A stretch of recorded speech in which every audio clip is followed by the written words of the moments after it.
Allah kuluna yeter. Bakın o kadar önemli bir ayettir ki bu. Allah buyurur ki Allah kuluna yetmez mi?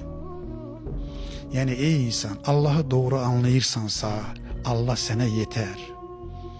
Neden gidip qəbirlərdən istəyirsən, daşlardan istəyirsən, ağaçlardan istəyirsən, mən nə bilim, bütlərdən istəyirsən, şeyxin ayağına sarılırsan, ətəyini öpürsən, ey insan, Allah sana yetmez mi?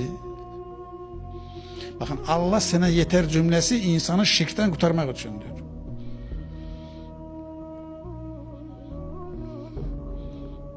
Allah'ın insana yetmediğini düşünenler gidip qəbirlərdən də istəyirlər. Çünkü fikirləşir ki, Allah yetmez de gedim qəbirdən istəyim. Niye göre Allah istəyir ki, insan bilsin ki, Allah ona yeter. Bakın, şeref ve etibarın kaynağı Allah'tır deyir.